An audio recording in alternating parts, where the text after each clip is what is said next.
बहकाई सबका से बच के खाली करी हो पढ़ाई।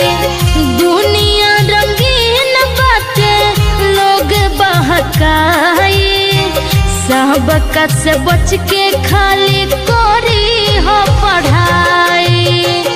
हंसता जमाना सबके मुँह करी हो करिया हंसता जमाना सबके मुँह करी हो करिया।